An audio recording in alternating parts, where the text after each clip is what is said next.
भगवते वासुदेवाय।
హిందూ ధర్మం యొక్క గొప్పతనాన్ని, అలాగే ఆరోగ్యం పట్ల ఒక మంచి యోగా నేర్పాలనే ఉద్దేశంతో, సంగీతం, భజనలు ఇటువంటి కార్యక్రమాలు నేర్పాలనే ఉద్దేశంతో స్వామి కిషోర్ భారతి అని ఒక కార్యక్రమానికి రూపకల్పన చేయడం జరిగింది. ఆ కార్యక్రమంలో భాగంగా ఈసారి బాధ్యత మన అక్క నాగమణి గారు తీసుకున్నారు. ఇప్పుడు 11 రోజులు కూడా అక్క నాగమణి గారి ఆ కార్యక్రమాన్ని తమ భుజస్కంధాలపై మోస్తూ చక్కగా ప్రతిరోజు కూడా సమయానికి పిల్లల కంటే ముందు వచ్చి ఆ కార్యక్రమాన్ని దిగ్విజయంగా పూర్తి చేయడానికి సహాయ సహకారాలు అందించినందుకు అక్క నాగమణి గారికి నా యొక్క హృదయపూర్వక ధన్యవాదాలు తెలియజేస్తున్నాను. అదే సమయంలో వారికి చేతుడు వాదుడుగా ఉండడానికి వరహాల్ సార్ మాస్టర్ గారు అని చెప్పి ఆయన కూడా మనకి పెద్దూరు నుంచి 4-5 రోజులు రావడం, ఎక్కువ రోజులు వచ్చారు. ఆయన కూడా ఈ కార్యక్రమంలో పాల్పంచుకోవాలని ఒక సదుద్దేశంతో ఆయన గురువు యొక్క వాక్కుగా భావించి ఆయన కూడా ఈ యొక్క కార్యక్రమంలో పాల్పంచుకున్నారు. అలాగే మల్లికార్జున శర్మ గారు ఆయన వయోభారాన్ని కూడా లెక్క చేయకుండా పిల్లలకి ఏదైనా ఒక మంచి నేర్పాలని ఒక సదుద్దేశంతో చక్కగా ఆయన సమయం ఉన్నప్పుడు వచ్చి చక్కటి శ్లోకాలు, జయమంత్రం లాంటివి నేర్పాలి అనే ఉద్దేశంతో చెప్పారు. వారికి కూడా ధన్యవాదాలు తెలియజేస్తున్నాను. అలాగే ఈ సందర్భంగా మరొక ఆణిముత్యం లాంటి మా దేవి పెనుగాడి నుంచి వచ్చి ఆవిడకి యోగా పట్ల విపరీతమైనటువంటి ఇష్టం. దాన్ని ఆవిడ తన ఆ నైపుణ్యాన్ని ఒక అధ్యాపకురాలుగా మలుచుకుని ఇప్పుడు యోగా టీచర్గా చేస్తుంది. కొన్ని స్కూల్స్లో ఆవిడ యోగా టీచర్గా చేస్తుంది. నేను పిల్లలకి కొద్దిగా యోగా నేర్పాలమ్మా నువ్వు అని అడగగానే నేను వస్తానని చెప్పి 2 రోజులు వచ్చి కార్యక్రమంలో పాల్పంచుకోవడం. నిన్న ఆ కార్యక్రమంలో భాగంగా ఆవిడ పిల్లలకి చెప్పిన విధానం ఆ అక్క నాగమణి గారికి ఎంత నచ్చిందంటే, ఆవిడ ఫోన్ చేసి ఆ దేవి ఎంత చక్కగా మాట్లాడిందంటే, పిల్లలకి ఎంత చక్కటి విషయాలు తెలియజేసిందంటే, అటువంటి అద్భుతమైనటువంటి విషయాలు తెలియజేసిన దేవికి నా యొక్క హృదయపూర్వక ధన్యవాదాలు తెలియజేస్తున్నాను. ఇంకా ఈ అనుబంధం ఇలా కొనసాగుతూ ఇంకా మంచి కార్యక్రమాల్లో, సత్సంగాల్లో వాళ్ళ నాన్నగారు అమ్మ వస్తూ ఉంటారు మన కార్యక్రమాలకి. వాళ్ళ నాన్నగారు అయితే ఎక్కడ విజయం సభ్యులు మనకి ఆ కార్యక్రమానికి వస్తున్నారు. వాళ్ళ యొక్క తల్లిదండ్రుల యొక్క సంస్కారం ఈ అమ్మాయిని ఈ రకంగా ముందుకు తీసుకొచ్చి మనకి చాలా చక్కటి విషయాలు పిల్లలకి తెలియజేసిన విధానం అద్భుతం అని చెప్పొచ్చు. Thank you very much. ఇప్పుడు ఈ రోజు ఐనాకి స్కూల్లో చిన్న మీటింగ్ ఉందట, 11 కల్లా వెళ్ళాలి. అందుకని ముందుగా ఒక 10 నిమిషాలు మాట్లాడవలసిందిగా ప్రార్థిస్తున్నాను. ఎందుకంటే ఐనాకి టైం ఇవ్వాలి, లేదంటే మాట్లాడడం మొదలు ఏంటంటే బాగా మాట్లాడగలదు. కాబట్టి ఒక 10 నిమిషాలు మంచి విషయాలు చెప్పవలసిందిగా.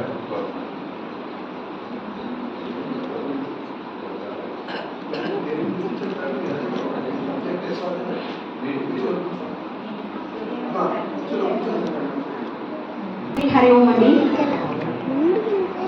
హరి ఓం అని ఎందుకు చెప్పాలి? హరి ఓం అని ఎందుకు చెప్తున్నాను? ఏదో చెప్పమని చెప్పాడు, చెప్పమన్నారు, మీరు చెప్పాను అంతే మనకు తెలియదు. ఎందుకు హరి ఓం చెప్పాలి?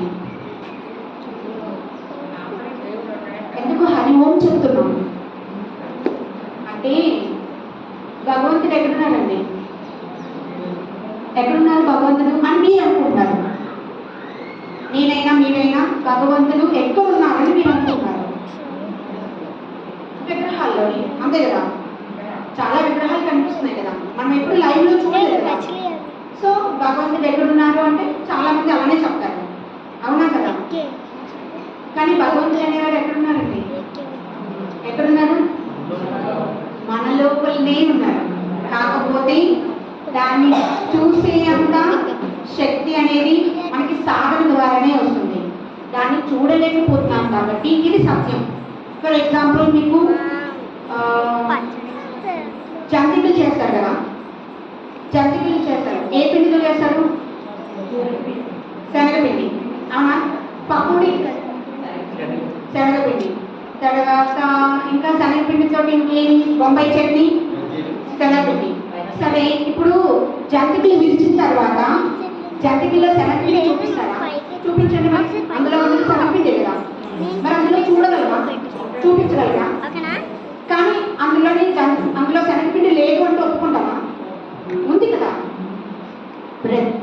మనిషిలోని భగవత్ శక్తి అనేది ఉన్నది సత్యం. ఈ నామరూపాలు వేరువేరు. ఎందుకంటే అందరికీ ఏ సిస్టమ్స్ అయితే ఉంటాయో ప్రతి మనిషిలోనే అవి సిస్టమ్స్ వర్క్ చేస్తాయి. కానీ ఈ మనిషి మెంటాలిటీ ఇంకొక మనిషి మెంటాలిటీ, ఒకరి ఆలోచన విధానం ఇంకొకరి ఆలోచన విధానం డిఫరెంట్గా ఉంటుంది, వేరువేరుగా ఉంటుంది. దానికోసమని వివిధ రూపాలు రావడం జరిగింది. సో నీలో ఉన్న ఆ భగవత్ స్వరూపునికి నేను తల వంచి నమస్కరిస్తున్నాను అది చెప్పడం జరుగుతుంది. అంటే ప్రతి ఒక్కరికి ఉంటుందండి, ఈగోయిజం ఉంటుంది, యాటిట్యూడ్. నేను అంత గొప్పటోడు లేదు, నేనేంటి చేసేది, నేనేంటి వినేది, అది చిన్నప్పటి నుంచే. ఇప్పుడు అమ్మ చెప్తుందండి, చిన్నపిల్లలు నేను పోతా ఉంటాడు. ఓకే, సో అంటే ఏంటంటే అది పెద్ద అయిన కొద్ది, అది చిన్నప్పటి నుంచి ఏంటి ఏంటంటే పెద్ద అయిన కొద్ది అదొక ఈగోయిజం. అని నేను చెప్పింది రెండు, నువ్వేంటి నాకు చెప్పేది. ఏ యాటిట్యూడే, ఆ అహంకారమే మనిషిలో ఉన్న శక్తిని తెలుసుకోకుండా చేస్తుంది అంట. ఇక్కడ ఆ ఈగోయిజాన్ని కిల్ చేసి ఆ అహంకారాన్ని నరికి నీలో ఉన్న ఆ భగవత్ స్వరూపునికి నేను తల వంచి నమస్కరిస్తున్నాను అని చెప్పి హరి ఓం అని చెప్పడం జరుగుతుంది. అది హరి ఓం అనొచ్చు, నమస్తే అవ్వచ్చు, ఏదైనా అవ్వచ్చు. సో ఎప్పుడైతే తల వంచి నమస్కరిస్తున్నామో మన అహంకారాన్ని నరుక్కొని నీలో నా భగవత్ స్వరూపునికి నేను నమస్కరిస్తున్నాను, నేను చూడగలుగుతున్నాను అని చెప్తూ అది చెప్తామండి. ఓకే, ఇంకా తర్వాత యోగా అనగానే రెండు విషయాలండి. చాలా మంది యోగా అనగానే ఆసనాలు అనుకుంటున్నారు.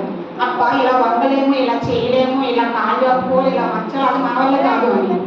కాదండి, యోగం అంటేనే అష్టాంగ యోగం అని చెప్తారు. అంటే ఏంటంటే యమ, నియమ, ఆసన, ప్రాణాయామ, ప్రత్యాహార, ధారణ, ధ్యాన, సమాధి, ద లాస్ట్ స్టేజ్. ప్రతి మనిషి కూడా రీచ్ అవ్వాల్సిన స్టేజ్ ఏంటంటే సమాధి.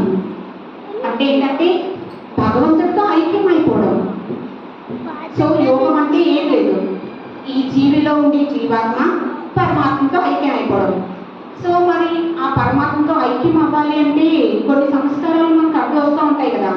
మనకి ఈ జీవిలో ఉండే ఆత్మ జీవాత్మ కనిపించదు అండ్ పరమాత్మ కనిపించదు.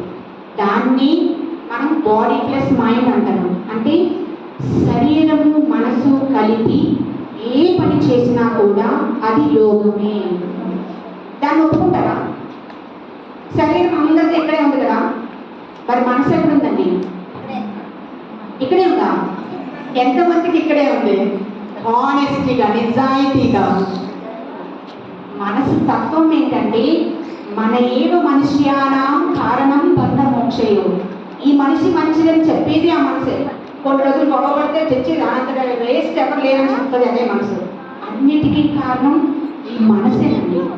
ఎవరైతే ఆ మనసు శరీరం రెండు కంట్రోల్ చేసుకొని సాధన చేస్తారో వాళ్ళకి ద లాస్ట్ స్టేజ్ వస్తుంది. అది చెయ్యాలి అంటే ముందు యమాలు పాటించాలి, నియమాలు పాటించాలి, తర్వాత ఆసనాలు చేయాలి. ఎందుకు ఆసనాలు చేయాలి అంటే ఇంత కష్టపడి చేసిన ప్రతి మనిషి కూడా ఎందుకు చేస్తున్నారండి? దేనికోసం చేస్తున్నారు? ఆరోగ్యం కోసం. అవునా కదా? ఎంత కష్టపడి ఏ చేసినా కూడా మళ్ళీ ఇంత సంపాదించిన తీసుకుపోయి వెళ్ళి హాస్పిటల్లో పోస్తూ ఉన్నారు. అవునా కదా? సో ఏ ఆరోగ్యం కోసం కాపాడుకోవాలనుకుంటున్నారో అది యోగా వలన సాధ్యం అవుతుంది. ఇది సత్యం, నమ్మినా నమ్మకపోయినా ఇదే సత్యం. ఓకే, సో ఎవరైతే యోగా ప్రాక్టీస్ చేస్తారో వాళ్ళు ఆరోగ్యంగా ఉండగలుగుతారు. సెకండ్, ఆనందంగా ఉండగలుగుతారు, హ్యాపీగా ఉండగలుగుతారు. అంటే భగవద్గీతలో ఒక శ్లోకం ఉంటారండి. ఇలాగే అర్జునుడు గారు శ్రీకృష్ణ పరమాత్మని అడుగుతారనమాట, అసలు యోగం అంటే ఏంటి? ఎక్కడ చూసినా అరే నీకు తినే యోగం లేదా, కట్టుకునే యోగం లేదురా, లేకపోతే నీకు ధరించే యోగం లేదు, నీకు పొందే యోగం లేదు అని అడుగుతా ఉంటే అప్పుడు ఒకటే చెప్తారండి.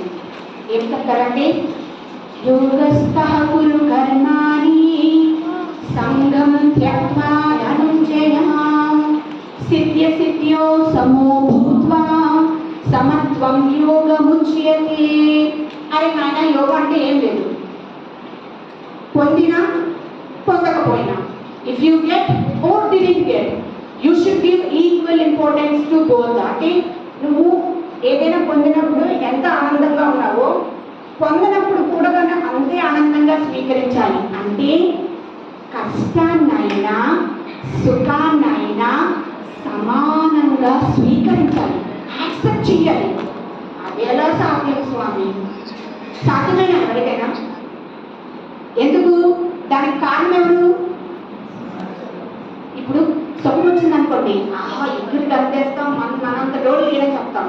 అదే కష్టం వస్తే దేవుడు లేదా ఏం లేదు, అసలు ఏం తిట్టుకుంటూనే ఉంటాం. అవునా కదా?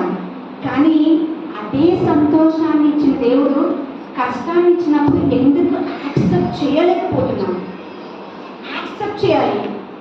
ఇది తర్వాత మంచి జరుగుతుంది, అది దైవ నిర్ణయం. యాక్సెప్ట్ చేసుకుంటూ ముందుకు వెళ్ళడమే నిజమైన యోగం అని చెప్తారు అనమాట. కాబట్టి ఇది సాధ్యం అనుకుంటే అసాధ్యం అనుకుంటే అసాధ్యమే, కానీ సాధ్యం అనుకుంటే కొంచెం కొంచెం కొంచెం కొంచెం టిపికల్ అయినా కూడా మనం ముందుకు వెళ్ళగలుగుతాం. ఓకే, ఒకటే గుర్తుపెట్టుకోవాలి, మనిషి పుట్టినప్పుడు ఏది రాదు, తీసుకుపోయినప్పుడు కూడా ఏది తీసుకుపోము. అలా అని చెప్పి మన ధర్మాన్ని మనం నిర్వర్తించకుండా ఉండకూడదు. ఈ మానవ జన్మలో మాత్రమే ఆ భగవత్ స్వరూపాన్ని తెలుసుకునే శక్తి ఉంది. కాబట్టి మీ ప్రయత్నం మీరు చేయండి, వదలొద్దు. ఎన్నో అడ్డంకులు వస్తూ ఉంటాయి, కానీ ప్రయత్నం చేస్తూనే ఉండాలి. ఆ లోపల ఉన్న భగవత్ స్వరూపాన్ని తెలుసుకోవడానికి ప్రయత్నం మాత్రం ఆగకూడదు. ఓకే, సో దానికోసం మంచిగా సాధన చేయండి. ఇప్పుడు చాలా చిన్న వయసులోనే చాలా మందికి గుండె నొప్పులు, హార్ట్ అటాక్స్ వస్తున్నాయి కదండి. దానికోసం నేను ఒకటి చెప్తున్నా, మీకు రోజు అన్నీ చేసేంత టైం ఉండదు కదా, బట్ ఒక్క ప్రాణాయామం మాత్రం చేసుకోండి. ఓకే, అయితే ఎలా అంటే మీరు ఎక్కడైనా కూర్చోవచ్చు. మీరు చైర్లో కూర్చుంటారా లేకపోతే కింద కూర్చుంటారా, అది మీ ఇష్టం. ఓకే, స్ట్రైట్గా కూర్చొని ఆ చేసినంతసేపు మాత్రం స్ట్రైట్గా కూర్చోవాలి. ఓకే, స్ట్రైట్గా కూర్చొని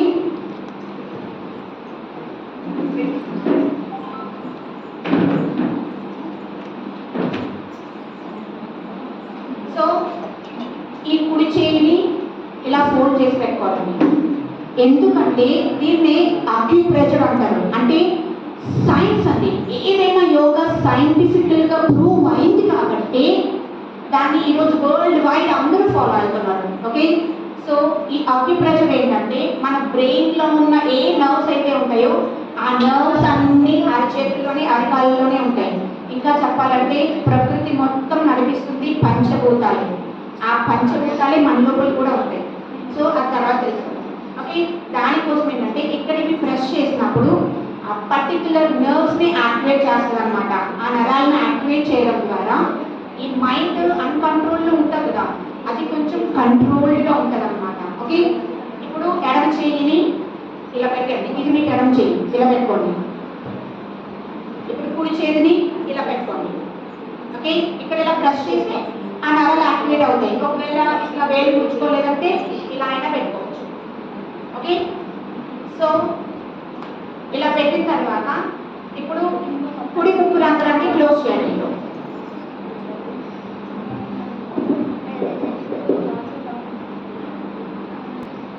ఓకేనా, ఇప్పుడు కుడి చేతిని ఇలా ఫోల్డ్ చేసుకోండి, లేకపోతే ఇక్కడ పెట్టుకోండి. ఓకేనా, మనం ఏదైనా చేయాలి అంటే మనకి ఏం కావాలి?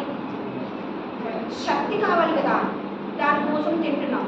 సో అలానే మనం యోగా చేసినప్పుడు ఒక ఎనర్జీ వస్తుంది.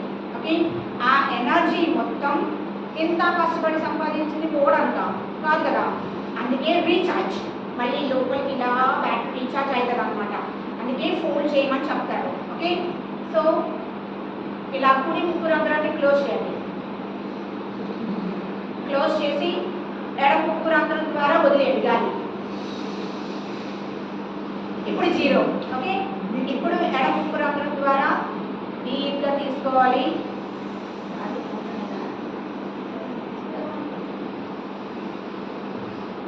ఇప్పుడు క్లోజ్ చేయండి. కుడి ముక్కు రంధ్రం ద్వారా వదిలేయండి.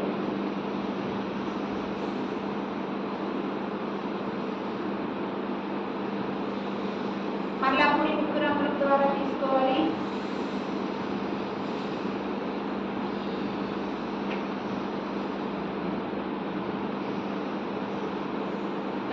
నెమ్మదిగా అడగడం ద్వారా వదిలేయాలి.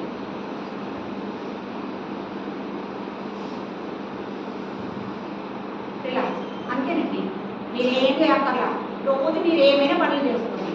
బట్ ఇది మాత్రం కంపల్సరీగా ఫస్ట్ 1 వీక్ 11 టైమ్స్ చేయండి. ఓకే, ఎడముక్కు రంధ్రంతో తీసుకొని కుడిముక్కు రంధ్రం ద్వారా వదిలి మళ్ళీ కుడిముక్కుతో తీసుకొని ఎడంతో వదిలితే ఒకటి కౌంటింగ్, ఇటువైపు 2 కౌంటింగ్ కాదు, ఒకటి అయినట్టు. అలా ఫస్ట్ 11 సార్లు ట్రై చేయండి. తర్వాత 21 టైమ్స్ తర్వాత ఇంక్రీజ్ చేయండి. అయితే ఇది చేయడం వల్ల మనకి 2 హెమిస్ఫియర్స్ ఉంటాయన్నమాట. ఈ రెండింటిని బ్యాలెన్స్ చేస్తుంది. దీన్ని మనం సూర్యనాడి చంద్రనాడి అంటారు అనమాట. సూర్యనాడి అంటే మనకి రైట్, ఇడానాడి పింగళ నాడి అని చెప్తారు. ఓకే, మనకి ఎప్పుడు ఎవ్రీ 1.5 అవర్కి మన బాడీ చేంజ్ అవుతుందండి. ఎంత గాడ్స్ మిరాకిల్ అంటే దేవుడు ఎంత నీట్గా డిజైన్ చేశాడంటే ఒక 1 అవర్ మన బాడీ హీట్ అయిపోతే ఆఫ్టర్ 1 అవర్ చెక్ చేస్తే మళ్ళీ బాడీ కూల్ అవుతూ ఉంటుంది అనమాట. అలా రెండింటిని బ్యాలెన్స్ చేస్తూ ఉంటుంది. సో ఎప్పుడైతే ఈ ప్రాణాయామ చేస్తామో 2 ఈక్వల్గా వర్క్ చేస్తాయి. ఎప్పుడైతే 2 ఈక్వల్గా వర్క్ అవుతాయో అప్పుడు ఈ సుషుమ్నా నర్వ్ యాక్టివేట్ అవుతుంది. ఓకే, ఆజ్ఞా చక్ర యాక్టివేట్ అవ్వడం అనేది జరుగుతుంది అనమాట. సో దీనివల్ల ఎప్పుడు హెల్తీగా ఉండగలుగుతారు. మెయిన్ హార్ట్కి సంబంధించి ఏ ప్రెజర్స్ ఉన్నా, మెంటల్ టెన్షన్స్ ఏమున్నా కూడా రిలీఫ్ అయిపోతాయి. ఓకే, మీరు ఏదో టైంలో మీరు పడుకునే ముందు చేస్తారో లేకపోతే పొద్దున్న లేవగానే చేస్తారో ఏ డిస్టర్బెన్స్ లేకుండా ఉన్నప్పుడు ప్రశాంతంగా చేసుకోండి. అయితే తీసుకునే టైం కన్నా వదిలే టైం ఎక్కువసేపు ఉండాలి. అదొకటి గుర్తుపెట్టుకోండి. అంటే మీరు 5 సెకండ్స్ తీసుకుంటే 7 to 10 సెకండ్స్ బ్రీత్ అవుట్ చేయగలగాలి. అంతేగాని ఇలా అస్సలు చేయకూడదు. మనకి ఏదైనా పని ఉంటే ఏం చేద్దాం, ఇలా పడతాం. అలాగే పూజ చేస్తున్నప్పుడు ఎవరైనా మాట్లాడారనుకోండి ఎవరైనా, కానీ అక్కడే కాన్సన్ట్రేషన్ ఉంటుంది. అది చేసినా ఒకటే, చేయకపోయినా ఒకటే. చేయడం మానేయండి. మనస వాచ కర్మణం త్రికర్ణ శుద్ధిగా ఏ పని చేసినా అలా చేస్తే చేయండి, లేకపోతే వెళ్ళండి. ఏదో బయట వాళ్ళ కోసం దానికోసం ఏది చేయండి, మీకోసమే మీరు చేయండి. కానీ ఇవాళ కూడా కాబట్టి నేను కోరేది ఏంటంటే ప్రతి సత్సంగానికి కూడా వచ్చే విధంగా కొద్దిగా టైంని ఏర్పాటు చేసుకొని కొద్ది సమయాన్ని మాకు కేటాయించమని నేను ప్రార్థిస్తున్నాను. అందరి తరఫున, ఆశ్రమం తరఫున ఈసారి మంచి విషయాన్ని తెలియజేయాల్సిందిగా కోరుతూ, ఇంత చక్కటి విషయాలు తెలిసిన వ్యక్తిని మనం సత్కరించుకోవడం మనం ఇది కాబట్టి స్వామి అనుగ్రహం ఆశీస్సులు. ఏదైనా తప్పుగా మాట్లాడుంటే క్షమించండి. నాకు ఇంత చిన్నది అంటే ఏం లేదు. మీ అనుభవంలో మీరు ఎన్నో నేర్చుకొని ఉంటారు, మీరు ఎన్నో తెలుసుకొని ఉంటారు. కాకపోతే నా విన్నపం ఏంటంటే ఒకరి చేత మనం తిట్టించుకోకూడదు, పని చేయించుకోకూడదు. ఇలా దేహం ఉంటుంది కానీ చెప్పుకోవాలి అంతే. ఇది నాకు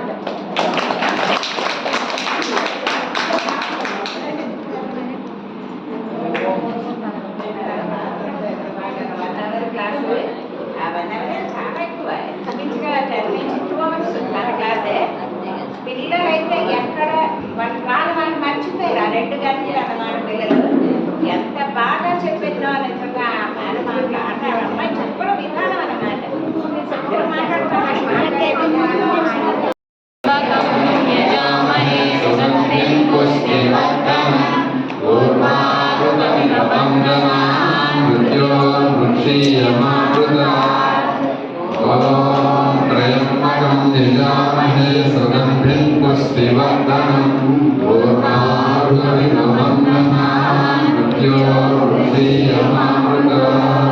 Thank you.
అందరికీ ఒక విషయం ఏంటంటే మన కొత్తపేట దేవానంద స్వామి ఆశ్రమం మీ అందరికీ తెలుసు కదా. ఆ ఆశ్రమం చాలా పెద్ద ఆశ్రమం, 14 రూములు, మ్యూజియం హాలు, ఇంకా చాలామంది అక్కడ చూడని వాళ్ళు ఉంటారు. అన్నపూర్ణ భవనం, మరి సమాధి మందిరం, ప్రేయర్ హాలు, ఇన్ని చాలా పెద్ద ఆశ్రమం. అయితే మనది చాలా చిన్న ఆశ్రమం. వాళ్ళందరూ నాతోటి ఒక 5-6 నెలల నుంచి గొడవ పెడుతున్నారు. ఏంటంటే మిమ్మల్ని చూస్తున్నామంటే 5-6 నెలల నుంచి మీరు అసలు గొడవల్లో ఉండడం లేదు, బయటే తిరుగుతున్నారు. అయినా మీ వీడియోల ద్వారా గొడవల్లో కార్యక్రమాలు ఎంతో బాగా జరుగుతున్నాయి, మేము అందరం చూస్తున్నాం. మీరు లేకపోయినా మాకు చాలా బాధగా ఉంది. మీ గురువు గారి ఆశ్రమం అట్లా పాడుపడిపోయినట్టుంది, ఏ కార్యక్రమాలు జరగటం లేదు. మీరు దయించి ఒక 3-4 నెలలు మా ఆశ్రమంలో ఉండి దాన్ని సరిచేసి అప్పుడు మీరు వెళ్ళండి అని అడిగారు. అయితే మా గురువు గారుగా నా ధర్మం, ఎందుకంటే నేను నా మిత్రులు ఎంత చక్కగా నడుపుతున్నారో, మొత్తం ఎక్కడికి వెళ్ళినా, ఇటు తిరుపతి వరకు వెళ్తున్నాను, ఇటు హైదరాబాద్ వరకు వెళ్తున్నాను, ఎటు వెళ్ళినా కూడా మన శివానంద ఆశ్రమం కార్యక్రమాలు చాలా గొప్పగా చెప్పుకుంటున్నాను. అంటే నేను లేకపోయినా సరే ఒక మంచి టీం, కాకినాడలో కూడా అలాగే మంచి సూర్యప్రకాష్ గారు, సుబ్రహ్మణ్యం గారు ఇక్కడ చక్కగా నడుస్తుంది. మధ్యలో ఎప్పుడెప్పుడైనా ఏదన్నా చిన్న సమస్య వచ్చినప్పుడు నేను వెళ్ళి దాన్ని మళ్ళీ చక్కగా సెట్ చేసి వస్తున్నాను, పర్వాలేదు. కానీ గురువు గారి ఆశ్రమంలో ఎవరు లేరు.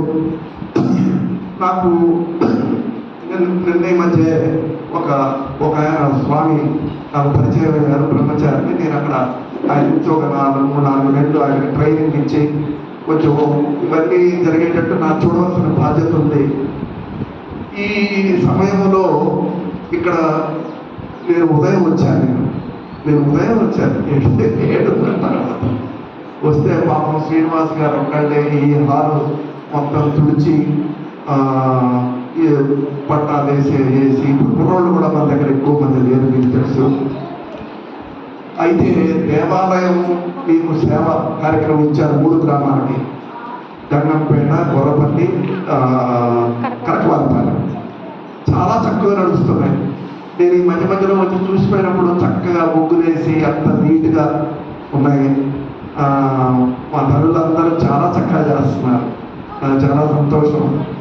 అయితే వాళ్ళకి పాపం చెప్తే కానీ లోపల చేస్తారు, లేకపోతే వాళ్ళు చేయలేదు కదా. అందుచేత శ్రీనివాస్ గారు నాకు చాలా ఆనందం అనిపించింది. బాధ్యత తీసుకొని మేము ఎంఎస్పీ కూడా లేదు, బాధ్యత తీసుకొని చక్కగా చేసేందుకు చాలా సంతోషం అనిపించింది. అందులో నాకు తెలిసింది వాళ్ళ అబ్బాయి సుధీర్ మంచి డిప్లొమా అయిపోయిన తర్వాత బెంగళూరులో ఏంటంటే ఇంటర్న్షిప్, ఇటు రాబోయా నువ్వు నాకేం చెప్పలేదు, మీ నాన్న చెప్పారు.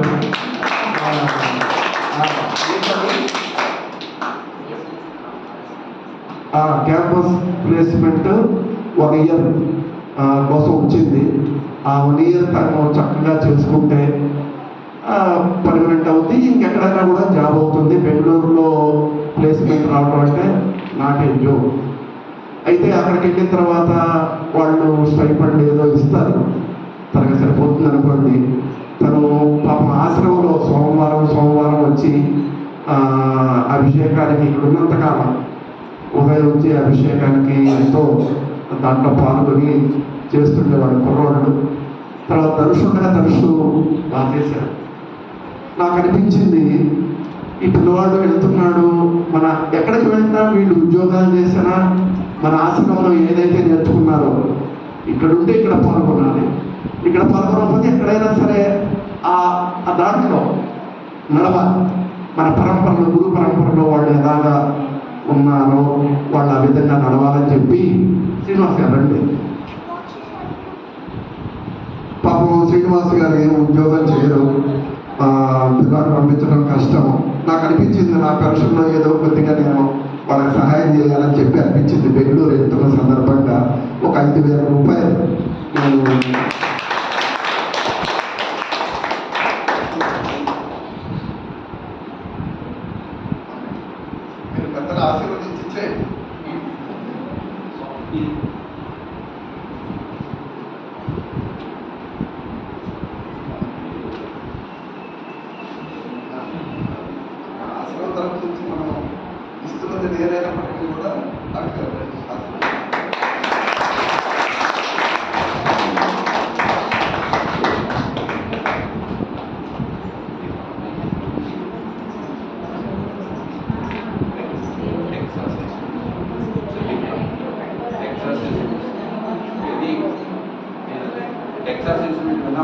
ఆశ్రమం దగ్గరికి వచ్చి వాళ్ళు అందించిన సేవలకి ధనుషుకు కూడా చక్కగా ఐఐటీలో సీట్ రావడం అనేది ఒక అద్భుతం అయితే, అలాగే ఆయన కూడా సెటిల్ అవడం నిజానికి అన్నపూర్ణ సహిత విశ్వనాథ భగవాన్ యొక్క ఆశీస్సులు, అలాగే గురువు గారి యొక్క వీళ్ళందరూ చిన్నవాళ్ళు కానీ వాళ్ళకి పోరాటం లేదా, కానీ పెద్దవాళ్ళు చాలా మంది ఉన్నారు. మీ పిల్లల్ని మీ వాళ్ళందరినీ కూడా మీరు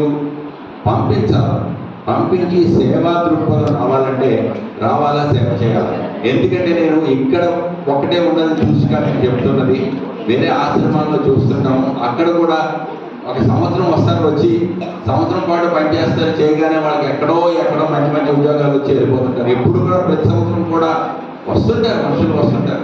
అంటే ఉన్న వాళ్ళకి మీరు చెప్తే ఆ విధంగా వచ్చి సేవ చేస్తే మాత్రం డెఫినెట్గా దానివల్ల మనకి ఉపయోగం ఉంటుందని మళ్ళీ చెప్తున్నాను.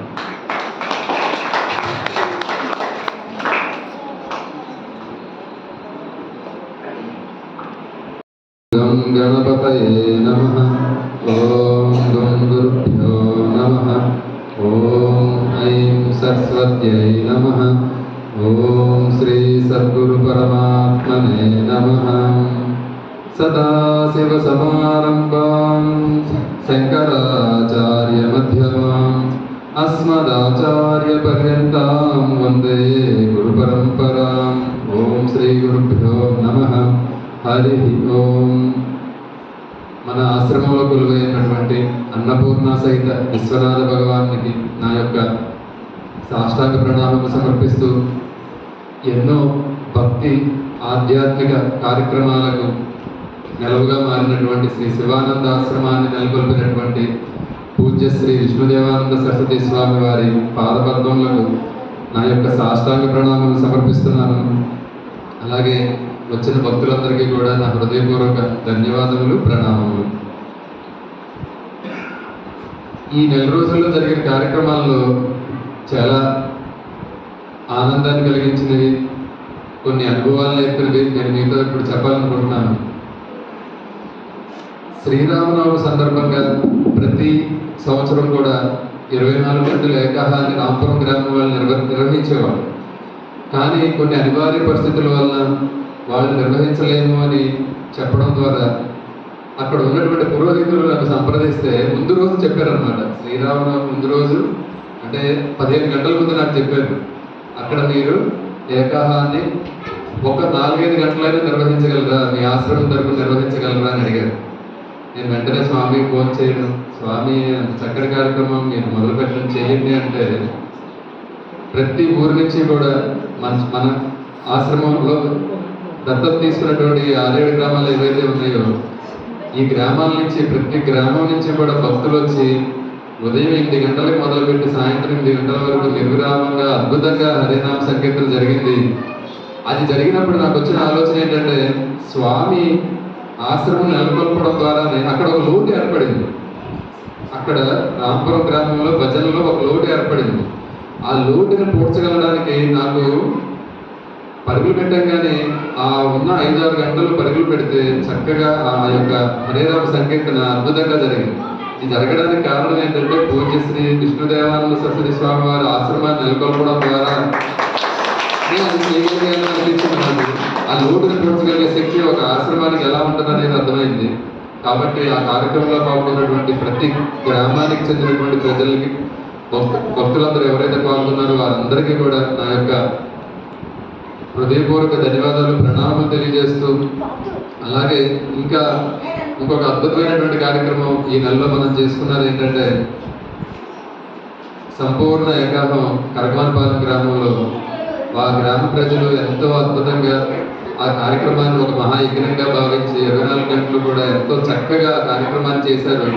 నేను కరకవానిపాలెం వాళ్ళ యొక్క సంస్కార బలం ఎంత గొప్పదంటే, గురువుని ఎలా గౌరవించాలి, పూజించాలి అన్న కోణంతో చక్కగా స్వామిని ఎంతో ఆదరంగా ఆ యొక్క కార్యక్రమాన్ని మొదలుపెట్టే ముందు చాలా చక్కగా ఆ పాద సేవ చేసి గురువుని తీసుకెళ్లి ఆ కార్యక్రమాన్ని ప్రారంభించినందుకు కరకవానిపాలెం గ్రామస్తులకి నా యొక్క ప్రణామం తెలియజేస్తున్నాను. వారికి ఆశ్రమం తరఫున కృతజ్ఞతలు తెలియజేస్తూ థ్యాంక్ యూ వెరీ మచ్. కరకవానిపాలెం గ్రామ ప్రజలందరికీ కూడా పేరు పేరున ఆ కార్యక్రమంలో పాల్గొన్నటువంటి సహాయ సహకారాలు అందించినటువంటి ప్రతి ఒక్కరికి కూడా ఆ యొక్క అన్నపూర్ణ సహిత విశ్వనాథ భగవానునికి ఆ యొక్క కృపా కటాక్షాలు కరుణ వారిపై వారి కుటుంబాలపై ఉండాలని మనస్ఫూర్తిగా ప్రార్థిస్తున్నాను.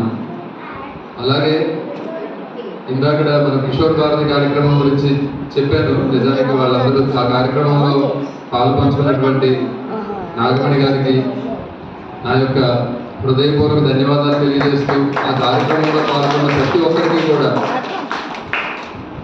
ఒక్కరికి కూడా ధన్యవాదాలు తెలియజేసుకుంటూ ప్రణామాలు తెలియజేస్తున్నాను.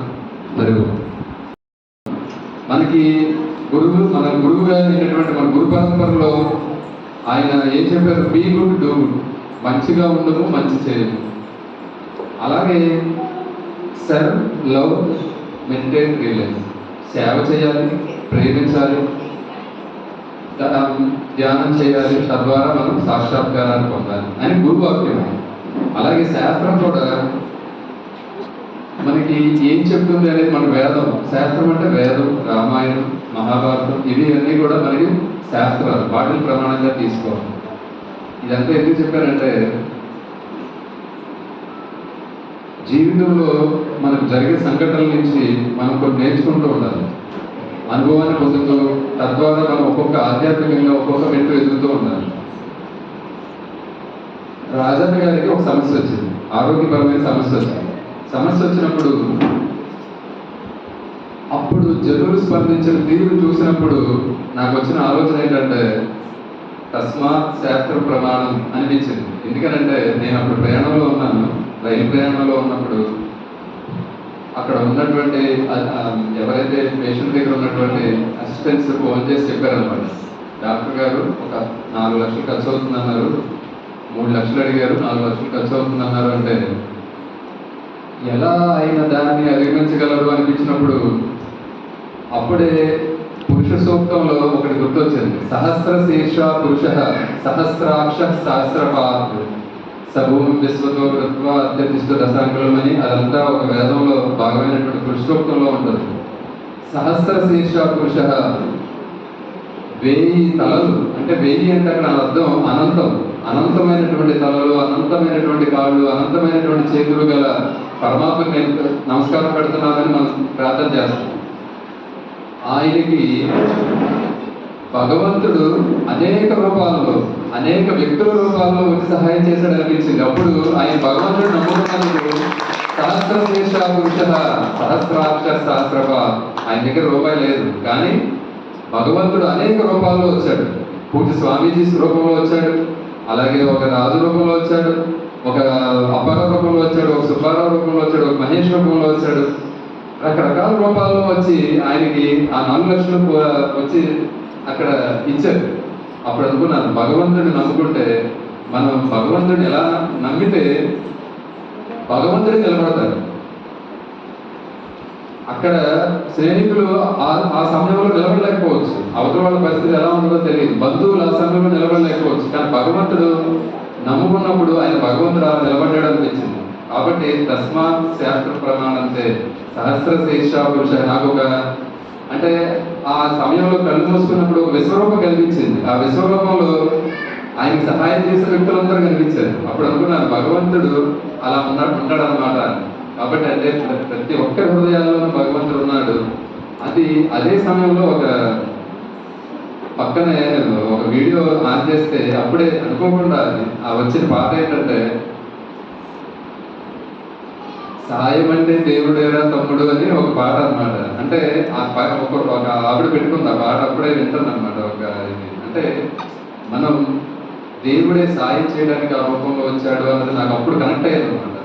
అలాగే ఇంకోటి ఏంటంటే, ఆయన మన ఆశ్రమం నుంచి ఏం ఆశించకపోయినా, అలాగే మనం ఏదైనా మనకి కార్యక్రమాల్లో పంచుకున్నప్పుడు మనం ఏదైనా ఆఫర్ చేసినప్పుడు తీసుకోవడమే, కానీ ఆయన ఏది ఆశించకుండా అలా చేసుకెళ్ళిపోతూ ఉండడం వల్లే జరిగింది. అంటే be good, do good, serve love, సేవ, ప్రేమ, వీటి ద్వారా మనం అంటే మనం ఇన్ని సత్సంగాలు చేస్తున్నాం, ఇన్ని సత్సంగాల్లో పాల్గొన్నాం, ఆశ్రమానికి ప్రతి కార్యక్రమంలో పంచుకుంటున్నప్పుడు ఆ యొక్క భావాలను మనం హృదయస్థం చేసుకోవాలని చెప్పడం యొక్క నా ఉద్దేశం. అక్కడ మనం ఒక పెట్టి డీగుడ్ డూగుడ్ అని పెట్టి సేవా ప్రేమ అని పెట్టి ఆ యొక్క గుణాలు మనం కనుక అలవర్చుకుంటే భగవంతుడు మీ వెనుక నిలబడతాడు, భగవంతుడే ఉంటాడు వెనకాల. కాబట్టి రకరకాల రూపాల్లో వచ్చి నిలబడతాడు. కాబట్టి ఆ రకంగా ఆయనకి సహాయం చేసిన ప్రతి ఒక్కరికి, వాళ్ళందరూ పరమాత్మ స్వరూపులని నేను అనుకుంటున్నాను కాబట్టి ఆయనకి సహాయం చేసిన ప్రతి ఒక్కరికి కూడా పేరు పేరున ధన్యవాదాలు తెలియజేసుకుంటూ వాళ్ళందరికీ కూడా శిరస్సు వచ్చి నమస్కారాలు ప్రణామాలు తెలియజేస్తున్నాను. మన పూజ్య తత్వవేదానంద స్వామి వారు ఒక వీడియో మన గ్రూప్లో వచ్చింది, ఇంగ్లీష్లో ఉంది. ఏంటా అని వింటే చాలా అద్భుతంగా చాలా బాగా అనిపించింది. శ్రీరామనవమి రోజు ఆయన ఇచ్చినటువంటి ప్రవచనం ప్రసంగం ఆ పాఠం ఒక అద్భుతం అనిపించింది నాకు. ఈసారి భగవద్గీత కాదు అది మనం చెప్దాము, ఎందుకంటే అది మన అందరికీ కూడా తెలియాలి, మన వాళ్ళందరికీ కూడా ఆ విషయం తెలియాలి అనిపించింది. ఈసారి అది కూడా గీతా మిళితమే. దాన్ని పైగా ఇంకోటి ఏంటంటే హరే రామ హరే కృష్ణ మనం ఎందుకు చేయాలనే దాని మీద కూడా అదే రామ రామేది మధురాక్షరం ఆరుభ్య కవితా శాఖాం వందే వాల్మీకి కోకిలం. ఆత్మస్వరూప బంధుగణ పవిత్రమైనటువంటి శ్రీరామనవమి సందర్భంగా ఇచ్చేసినటువంటి భక్తులందరికీ కూడా నా హృదయపూర్వక ధన్యవాదాలు. అలాగే అసలు తత్వవేదానంద స్వామి వారు నాకు పరిచయం అవడానికి కారణమైనటువంటి పూజ్య శ్రీ విష్ణుదేవానంద సరస్వతి స్వామి వారికి నా యొక్క ప్రణామములు ధన్యవాదములు కూడా తెలియజేస్తున్నాను. ఎందుకంటే అటువంటి మహాత్ముల యొక్క మన ఆశ్రమానికి రావడం, అటువంటి వాళ్ళతో సత్సంగం నిర్వహించడం అనేది అది పూర్వజన్మ సుకృతంగా భావిస్తున్నాను. అటువంటి అవకాశం మనందరికీ కల్పించినటువంటి పూజ్య శ్రీ విష్ణుదేవానంద సరస్వతి స్వామి వారికి నా యొక్క హృదయపూర్వక ధన్యవాదాలు తెలియజేస్తూ, శ్రీరామనవమి అంటే మనం నిజానికి తీసుకునేది ఏంటంటే శ్రీరాముడి యొక్క పుట్టినరోజు. కానీ అది శ్రీరాముడి యొక్క పుట్టినరోజు కాదు, వైభవాన్ని తెలియజేసే రోజు. పుట్టినరోజుకి ఒక వ్యతిరేక పదం ఉంటుంది, కానీ వైభవానికి వ్యతిరేక పదం అనేది ఉండదు. ఎందుకనంటే ఈ శ్రీరామనవమిని ఒక 100 సంవత్సరాల తర్వాత కూడా శ్రీరామనవమి చేస్తారు, ఒక 500 సంవత్సరాల తర్వాత చేస్తారు, 1000 సంవత్సరాల తర్వాత చేస్తారు, 1000 సంవత్సరాల కింద కూడా శ్రీరామనవమిని చేశారు. కాబట్టి అటువంటి శ్రీరాముని యొక్క వైభవాన్ని మనం తెలుసుకునే ప్రయత్నం చేద్దాం. ఆ చేసే ముందు మనం ఒకసారి రాముని జపిద్దాం. అది నేను చెప్తాను, మీరు అనండి. హరే రామ రామ రామ హరే హరే హరే కృష్ణ కృష్ణ కృష్ణ హరే హరే. దీనిని నామ మంత్రము అంటారు. అంటే నామము మరియు మంత్రం కూడా. ఇలా మన వాంగ్మయంలో 2 సంఘటనలు ఉన్నాయి. ఒకటి ఓం, 2 రామ. ఓం అనేది మీ అందరికీ తెలుసు. భగవద్గీత కూడా ఏం చెప్తుందంటే ఓం తత్సదితి నిర్దేశ్య బ్రహ్మణ త్రివిధ స్మృత. ఓం తత్సదితి నిర్దేశ్య బ్రహ్మణ త్రివిధ స్మృత. అంటే ఓం అనేది నిర్దేశం, భగవంతుడికి పాయింటర్. కాబట్టి అటువంటి ఓం మనందరికీ తెలిసిన విషయం ఏంటంటే ఉచ్చారణ ఆ ఉ మా కరాలతో కూడినటువంటిది ఓం. అలాగే రామలో కూడా ఉన్న అద్భుతం ఏంటంటే రేప అకారము మకారములతో కూడి ఉన్నది రామ. అందుకని ఓం ఎలా అయితే నామము మంత్రము, రామ కూడా నామము మంత్రం కూడా. కాబట్టి మనం ఇందాక జపించినటువంటి హరే రామ అది ఏదైతే ఉందో అది ఒక అద్భుతమైనటువంటి నామమంత్రం. అయితే మనం దీని యొక్క అర్థాన్ని తెలుసుకోవాలి. హరే రామ అంటాం. అంటే హరే అంటే ఏంటంటే సంబోధన. సంస్కృతంలో దాని అర్థం సంబోధన. హరే రామ అంటే ఓ రామ అని. కానీ ఇంకొక అర్థం తీసుకుంటే మన హృదయాల్లో ఉన్నటువంటి కల్మషాలను ఈది బాధల్ని హరించేవాడు. మన మన మనసుల్లో ఉన్నటువంటి కల్మషాలను హరించేవాడు హరి. కాబట్టి హరే రామ హరే రామ. అలాగే రామ మంత్రం యొక్క అర్థం తీసుకుంటే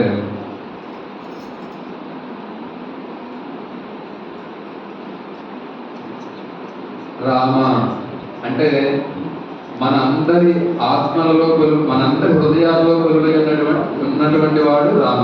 అంటే ఆత్మారామ ఆత్మారామ, మనందరి హృదయాల్లో కొలువైనటువంటి ఆత్మారాముడు అని అర్థం. అలాగే ఆయన ఆరామ, ఆత్మారాముడే కాదు ఆరామ. ఆరామ అంటే విశ్రాంతినిచ్చేవాడు. విశ్రాంతినిచ్చేవాడు అంటే శరీరానికి కాదు, హృదయంలో ఆ రామాన్ని పలకడం ద్వారా హృదయంలో మనం ఆ యొక్క విశ్రాంతిని పొంది మనలో ఉన్నటువంటి అరిషడ్వర్గాలను తొలగించి ఆ ప్రదేశంలో భగవంతుడే వచ్చి కూర్చుంటాడు, విశ్రాంతి పొందుతాడు, విశ్రాంతిగా ఉంటాడు అన్నమాట. అది ఆరామ. ఈ ఆరామహే కాకుండా ఉపరామ అని కూడా అంటున్నాడు. ఆయన మనకి చాలా దగ్గరగా ఉన్నాడు. రాముడు మనకి చాలా దగ్గరగా ఉన్నాడు, ఉపరామ. అయితే ఇక్కడ అందరికీ వచ్చే ఒక ఇదేంటంటే హరే రామ హరే రామ రామ రామ హరే హరే. హరి అంటే మనందరి హృదయాల్లో ఉన్న బాధలు తొలగించేవాడు, హరించేవాడు ఒక అర్థం చెప్పుకున్నాం. రాముడు అంటే ఒక అర్థం చెప్పుకున్నాం. కృష్ణ అంటే కర్షపి ఇది కృష్ణ అంటే మనల్ని ఆకర్షించేవాడు కృష్ణుడు, మనల్ని నిరంతరం తన వైపు ఆకర్షించుకునేవాడు కృష్ణుడు అని చెప్పుకున్నాం. మరి హరి ఒకడు, రాముడు ఇంకో పెద్ద మనిషి, కృష్ణుడు ఇంకో పెద్ద మనిషి అని అర్థం కాదు. అందరూ మన హృదయాల్లో కొలువైనటువంటి ఆత్మే పరమాత్మగా ఇద్దరు రూపాల్లో మనకి కనిపిస్తూ ఉంటాడు. కాబట్టి ఈ యొక్క హరే రామ హరే కృష్ణ యొక్క అర్థం ఏంటంటే ఉన్నది ఒకటే స్వరూపం. కాబట్టి మనం నోటి ద్వారా అనడం ఒక ఎత్తు. అంటే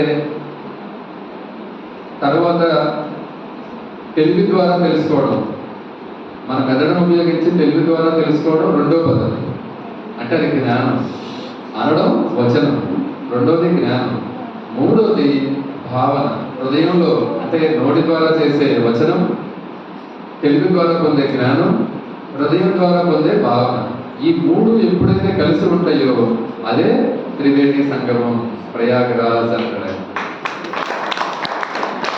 అంటే మనం అందరం ఏకాహారం చేస్తూ హరే రామ హరే కృష్ణ సంకీర్తన చేస్తున్నప్పుడు చేస్తున్న ఇదేంటంటే మనం కనుక మనం నోటితో అంటూ దాని యొక్క జ్ఞానాన్ని తెలుసుకుని దాని యొక్క భావన కనుక తెలుసుకోగలిగితే మనం నిరంతరం త్రివేణి సంగమంలో మనం స్నానం చేస్తున్నట్టు అనమాట. కాబట్టి అంతటి పుణ్యాన్ని మనం పొందుతున్నాం. అందుకే నాకు ఈ విషయం మీతో చెప్పాలనిపించింది. ఆయన చెప్పిన విధానం ఇంకా బాగా చెప్పారు ఆయన. నేను నా శైలిలో నేను చెప్తాను కాబట్టి హరి ఓం. అలాగే కాబట్టి అటువంటి నామాన్ని ఇప్పుడు మనకి దాని అర్థం తెలిసింది. ఇంతకుముందు మనం మామూలుగా ఒక భగవన్ నామాన్ని చెప్తున్నాం అన్న భావంతో చెప్పాం, ఏదైనా ఒక మంత్రాన్ని చెప్తున్నాం అన్న ఉద్దేశంతో చెప్పాం. కానీ ఇప్పుడు అలా కాదు, దాని యొక్క భావం. అలాగే ఇప్పుడు దాని యొక్క జ్ఞానం తెలిసింది. కాబట్టి ఇప్పుడు మనం అంటే దీని యొక్క వైభవం వేరేగా ఉంటుంది, దీని యొక్క మహాత్మ్యం అంటే మహత్వం వేరేగా ఉంటుంది. కాబట్టి మరలా మనం ఒకసారి అందాం హరే రామ హరే రామ రామ రామ హరే హరే హరే కృష్ణ కృష్ణ కృష్ణ హరే హరే. ఈ యొక్క నామాన్ని కలి సంతరణోపనిషత్ అంటారు. అంటే అటువంటి అద్భుత వైభవం వంటి నామాన్ని మనం చెప్తున్నాం అన్నమాట. ఇది ఉపనిషత్తు యొక్క వాక్యం, ఉపనిషత్తుల్లో చెప్పినటువంటి వాక్యం అన్నమాట, కలి సంతరణోపనిషత్. ఇక రాముని వైభవం గురించి మనం మొదలుపెట్టాం. శ్రీరామనవమి అంటే రాముడి వైభవం గురించి మనం మాట్లాడాలనుకున్నాం. కాబట్టి ఇప్పుడు రాముడి వైభవం గురించి చెప్పాలి అంటే రామనామం యొక్క గొప్పతనం మనకు తెలిసింది. అలాగే రాముడి యొక్క వైభవం ఎక్కడ తెలుస్తుంది మనకి? రామాయణంలో తెలుస్తుంది. రాముడు రామాయణం ఒకటే, రాముడు అన్నా రామాయణం అన్నా ఒకటే, అలాగే రామ వైభవం అన్నా రామాయణం అన్నా ఒకటే. అటువంటి రామ వైభవాన్ని ఒక మనకి గొప్ప ఇతిహాసాలు ఉన్నాయి, ప్రపంచంలో గొప్ప ఇతిహాసాలు ఉన్నాయి. అటువంటి గొప్ప ఇతిహాసాలలో భారతదేశంలో ఉన్నటువంటి 2 గొప్ప ఇతిహాసాలు ఏంటంటే ఒకటి రామాయణం, 2 మహాభారతం. ఒకటి రామాయణం, 2 మహాభారతం. అటువంటి గొప్ప ఇతిహాసాలు ఉన్నటువంటి దానిలో రామాయణం ఒక భాగం. అటువంటి రామాయణంలో మనకి ఏం చెప్తారంటే అది ఒక గొప్ప ఉపదేశాత్మక, అంటే ఆయన ఇంగ్లీష్లో దాన్ని మంచి డైడాక్టిక్ ఎపిక్ అని చెప్పారు. దాని అర్థం చాలా డైడాక్టిక్ ఎపిక్ అంటే అర్థం ఏంటంటే ఒక ఉపదేశాత్మకమైనటువంటి నైతిక గ్రంథం అన్నమాట. అది అటువంటి గ్రంథం అంటే దాని అర్థం ఏంటంటే, ఇతిహాసం అంటే అర్థం ఏంటంటే ఒక మహాపురుషుడు తను ఈ నేలపై నడిచి ఎలా జీవించాలి, ఎలా ధర్మబద్ధంగా జీవించాలి అని మనకి చెప్తాడో, నిరూపిస్తాడో దానిని ఇతిహాసము అంటారు. అలా ఎంతో మంది మహాత్ములు, శంకరాచార్యులు లాంటి వాళ్ళు ఎంతో మంది మహాత్ములు అది చేసి చూపించారు. కానీ రాముడు ఈ నేల మీద నడిచినటువంటి గుర్తులు ఇప్పటికీ ఉన్నాయి. అలా ఒక మానవ మాతృడుగా ఈ యొక్క మన భారతదేశంలో నడిచి అది అటువంటి గొప్ప ఇతిహాసం అన్నమాట రామాయణం. అటువంటి ఇతిహాసంలో నుంచి మనం తీసుకుంటే కనుక ఆయన ఏం చెప్తారంటే రాముడు ఆదర్శ మానవుడు. ఆదర్శ మానవుడు అంటే అర్థం ఏంటంటే ఒక ఆదర్శ మానవుడే ఇంకొకరిని మార్చగలరు, అంతే కదా. ఒక చెడ్డ పని చేసేవాడు ఇంకోటి మార్చలేదు, అది వేరే చెడ్డగా మార్చగలరు కానీ మంచిగా మార్చలేదు, ఆదర్శ మానవులుగా మార్చలేదు. అక్కడ రాముడు తన యొక్క ప్రేమతోటి, తన యొక్క కష్టంతో ధర్మబద్ధంగా జీవితాన్ని గడుపుతూ, ధర్మంగా ఎన్ని కష్టాలు వచ్చినా కూడా ధర్మాన్ని వదలకుండా తన జీవనాన్ని కొనసాగిస్తూ ఆదర్శ మానవుడిగా మనకి నిలబడ్డాడు. అటువంటి ఆదర్శ మానవుడిగా నిలబడినటువంటి రాముడు మనకి ఆదర్శం. అయితే ఇలా చెప్తున్నప్పుడు రాముడు ఆదర్శ పుత్రుడు, తల్లికి కూడా తండ్రికి కూడా. కొన్ని సందర్భాల్లో తల్లికి ఆదర్శ పుత్రుడు అయితే తండ్రికి ఆదర్శ పుత్రుడు కాకపోవచ్చు. కానీ ఇక్కడ రాముడు తల్లికి ఆదర్శ పుత్రుడు, తండ్రికి కూడా ఆదర్శ పుత్రుడు. అలాగే ఆదర్శ సోదరుడు లక్ష్మణుడు. నిజానికి మనం చెప్పాలంటే వాళ్ళు మీకు రాముడికి సవతి సోదరులు. మనం గమనిస్తే లక్ష్మణుడు కానీ, భరతుడు కానీ, శత్రుఘ్నుడు కానీ సవతి తల్లి సోదరులు కదా, వాళ్ళు సవతి తల్లి పుట్టినవాడు. కానీ ఆయన చూపించిన ప్రేమ సవతి బిడ్డల సోదరుల బట్టి ఎంత ప్రేమ చూపించాడంటే మన సోదరుల పట్ల మనం ఇంకా ఎలా ఉండాలి, సొంత అన్నదమ్ముల పట్ల మనం ఎలా ఉండాలి అని మనకు చూపించాడు. అలాగే రాముడు ఆదర్శ భక్త. రాముడు ఆదర్శ భక్త అని చెప్పగానే ఒక ఆవిడ లేచి ఆదర్శ భక్త ఎలా అయ్యాడని లేచి అడిగింది. ఆయన అడిగితే ఆదర్శ భక్త ఎందుకు ఆ డౌట్ వచ్చింది అంటే, రాముడు పూర్ణ గర్భిణిగా 10 నెలల పూర్ణ గర్భిణిగా ఉన్నటువంటి భార్యని అడవులకు పంపించాడు కదా, మరి ఆదర్శ భర్త ఎలా అయ్యాడు అని. ఈ పాయింట్ గురించి మీకు ఆయన తత్వాన్ని మనం చెప్పడం కోసమే నేను దీన్ని ఎంచుకోవడానికి కారణం.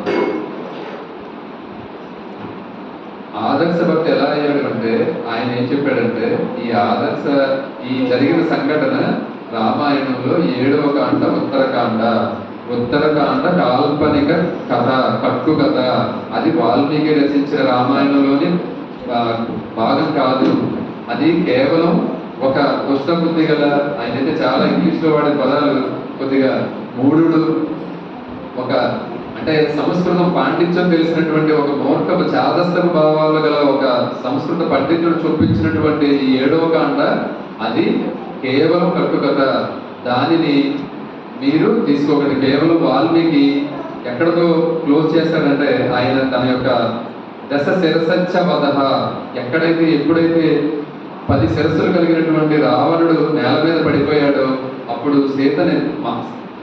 సీతమ్మ తల్లిని తీసుకుని అయోధ్యకు వెళ్ళి కౌశల్య దేశమైనటువంటి రాజధానిని అయోధ్యకు తీసుకువెళ్ళి పట్టాభిషేకంలో పాల్గొన్నాడు. అంతవరకే అది అక్కడతో వాల్మీకి యొక్క రామాయణం ముగిసింది. ఈ విషయం పండితులకు, రామాయణం తెలిసిన పండితులకు తెలుసు. సామాన్యులు చాలా మంది ఇలా అంటున్నారంటే అది వాళ్ళ కర్మ, కానీ అది మాత్రం అది శాస్త్రంలో భాగం కాదు అని ఆయన అయితే కొండ బద్దలు కూడా చెప్పారు. కాబట్టి చాలా మందికి ఒక అపోహ ఏంటంటే, అంటే మన సినిమాలు ఆ రకమైనటువంటి ఇవి తీసుకొచ్చింది. ఆ ఉత్తరాఖండ్నే దాన్ని ఒక అద్భుతమైనటువంటి కళాఖండాలుగా మార్చి సినిమాలుగా తెలియడం వల్ల మన మన ధర్మంలోకి అది ఒక చెడు ప్రభావాన్ని, చెడు సంస్కారాన్ని తీసుకొచ్చి ఇతర ధర్మాలకి బలాన్ని ఇచ్చింది. స్వామి వివేకానంద మాటల్లో చెప్పాలంటే ఆయన ఏమంటాడంటే, కేవలం హిందూ ధర్మం మన పండితుల యొక్క కొన్ని చేష్టల వల్లే కొంత మన సంస్కృతిని, మన ధర్మాన్ని మనమే జబ్బుకొట్టుకుంటున్నాం అన్న ధోరణిలో ఆయన దాని గురించి చాలా చక్కగా కొటేషన్ చెప్పాడు ఆయన ఇంగ్లీష్లో, స్వామి వివేకానంద మాటల్లో. కాబట్టి మీరు ఏం చేస్తారంటే రామాయణాన్ని ప్రతిరోజు చదవండి, ఒకరోజు ఒక అరగంట పాటు చదవండి. కేవలం 6 కాండలే, 7వ కాండ ఉత్తరకాండ వద్దు. వాల్మీకి రామాయణానికి సంబంధించినటువంటి ఈ 6 కాండలు నేను ఒక ప్రతిపాదన చేస్తున్నాను. మీరు చక్కటి ఒరిజినల్గా వాల్మీకి రామాయణం గీతా ప్రెస్ వాళ్ళు దొరుకుతుంది, వాళ్ళని చదవండి. అది అంతా ఆయన చెప్పింది అనమాట. అలాగే లేదు అది చాలా పెద్దగా ఉంటుంది, దాన్ని మనం అంతా చదవలేము అనుకున్నప్పుడు, సంగ్రహంగా చదవాలి అనుకున్నప్పుడు రాజగోపాలాచారి రచించినటువంటి ఇంగ్లీష్లో అది ఉంది, కానీ దాని తెలుగులో తర్జుమా చేసిన సంఖ్యలు కూడా ఉన్నాయి. వాటిని మీరు తీసుకుని చక్కగా రామాయణాన్ని చదవండి. అప్పుడు రాముడి యొక్క గొప్పతనం ఏంటో మనకు తెలుస్తుంది, రాముడి యొక్క వైభవం ఏంటో మనకు తెలుస్తుంది. అప్పుడు మన శ్రీరామనవమిని ఎలా మనం ఇది చేయాలని తెలుస్తుంది అంటాడు. అలాగే రామాయణం ఆయన సొంత విషయంగా చెప్పింది ఏంటంటే, అయోధ్యకాండ చదివిన తర్వాత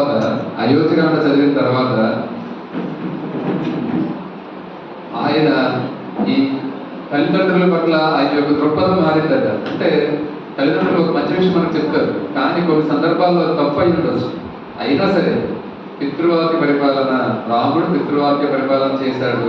వాళ్ళు అక్కడ కరెక్టా రాంగా తప్ప గొప్ప అని కాదు, వారు తల్లిదండ్రులు. కాబట్టి దాన్ని నేను ఏకీభవిస్తాను, దానికి నేను ఎదురు చెప్పను అని ఒక నిర్ణయం తీసుకున్నానని ఆయన సొంత విషయంలో చెప్పారు. అలాగే మనం ఒకసారి అరణ్యకాండ కనుక చదివినట్లయితే భార్యని ఎలా ప్రేమించాలి, భార్యతో ఎలా ఉండాలి అనే దాన్ని చాలా చక్కగా రాముడు చేసి చూపించాడు అని చెప్పి, తర్వాత ఎవరైతే రోజు ఒక అరగంట పాటు రామాయణాన్ని చదివి పూర్తిగా ఈ 6 కాండలు ఎవరైతే చదివి గలుగుతారో, వాళ్ళు కొంత సమయాన్ని కేటాయించి చదవగలుగుతారో, వారు పాత వ్యక్తిగా ఉండరు, కొత్త వ్యక్తిగా మారుతారు. అంటే ఆయన ఇంగ్లీష్లో అయితే దాన్ని ఒక చక్కటి ఒక ఇది చెప్పారు, you are not same human being anymore. మనం పాత వ్యక్తిత్వాన్ని కోల్పోయి మనం కొత్త వ్యక్తిత్వంతో, అంటే ఒక రకంగా చెప్పాలంటే మన రామాయణం ఏ రోజైతే మనం పూర్తి చేయగలుగుతామో అప్పుడు ఒక పునర్జన్మను పొందుతాం అనిపించింది నాకు ఆయన చెప్పిన దాని ప్రకారం. అంటే మనం ఆ భావాలను తీసుకుని మనం అమేకమయ్యి కొత్త పునర్జన్మను పొంది ఒక కొత్త వ్యక్తిత్వాన్ని పొందుతాము. కాబట్టి మీరందరూ కూడా రాముని వైభవాన్ని తెలుసుకోండి, రామాయణాన్ని చదవండి అని చాలా చక్కగా చెప్పారు.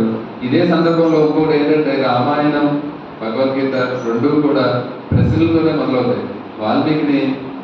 వాల్మీకి మహర్షి నారదుడు ప్రశ్నిస్తాడు, కోన్వస్మిన్ సాంప్రదంలోకే గుణవాన్ కచ్చ వీర్యవాన్. అంటే ఈ భూ ప్రపంచంలో ఎవరైనటువంటి అద్భుతమైనటువంటి సద్గుణాలు కలిగినటువంటి వ్యక్తులు ఎవరైనా ఉన్నారా అన్న ప్రశ్నతోటి రామాయణం మొదలవుతుంది. అటువంటి ఒక ప్రశ్నతో మొదలైనటువంటి రామాయణం కానీ, అలాగే ఒక ప్రశ్నతో మొదలైనటువంటి భగవద్గీత కానీ మనకి ఎంతో చక్కటి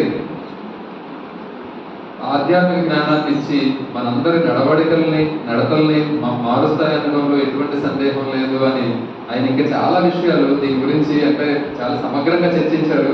నేను మన సమయానుకూలాన్ని బట్టి దాన్ని తగ్గించి కొంత దాన్ని ఒక రూపకల్పన చేసి 2 విషయాల గురించి ముఖ్యంగా చెప్పాలనుకున్నది ఏంటంటే, హరే రామ హరే కృష్ణ ఒక మంత్రం యొక్క గొప్పతనాన్ని ఆయన చెప్పే విధానం అద్భుతంగా నాకు నచ్చింది. అది మనం చేస్తున్నప్పుడు ఆ యొక్క భావాన్ని, ఆ ఆ యొక్క నామాన్ని, ఆ యొక్క జ్ఞానాన్ని మనం కనుక పొంది చేస్తే ఇంకా బాగుంటుంది అనే ఉద్దేశంతో, అలాగే రాముడు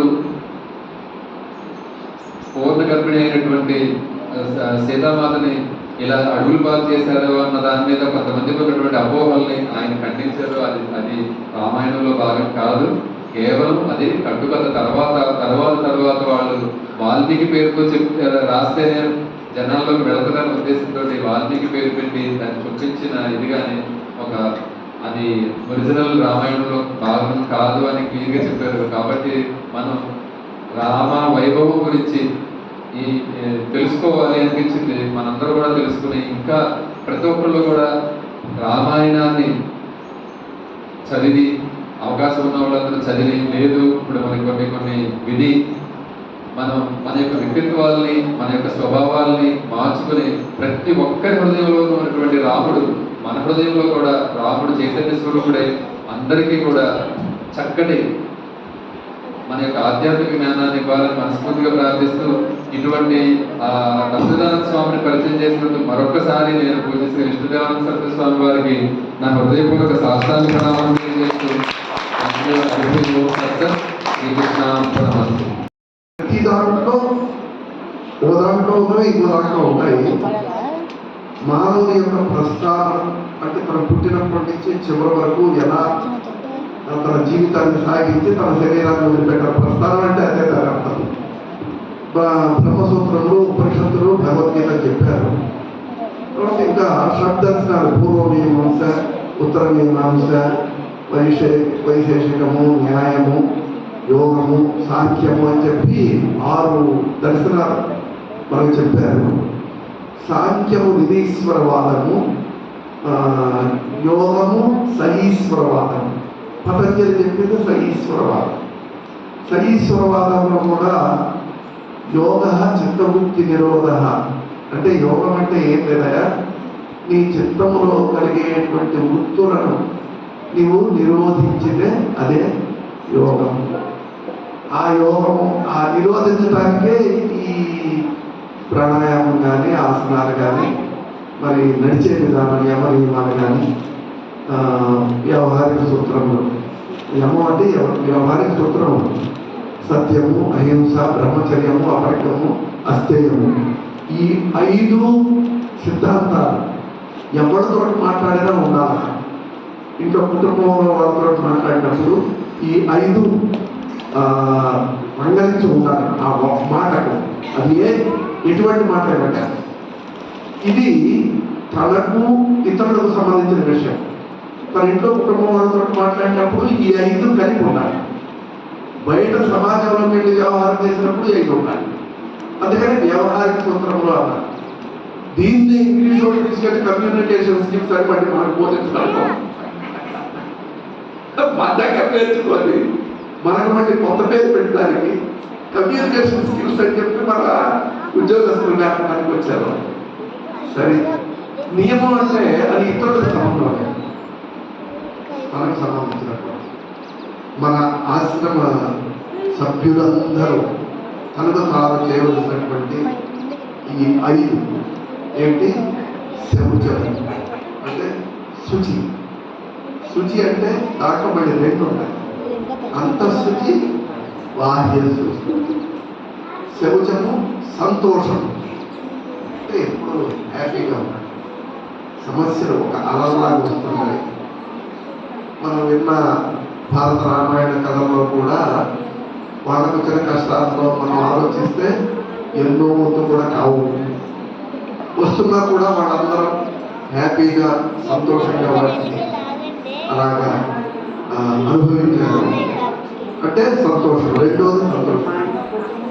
తపస్సు అంటే ఒక పతంజలి యోగ సూత్రాల ప్రకారం మన శివానంద ఆశ్రమంలో కూడా మీరు మంత్రోపదేశం ఇవ్వండి అంటే మీరు ఒక దేవుడిని చెప్పండి, ఆ దేవుడు మీద నేను మంత్రం ఇస్తాను.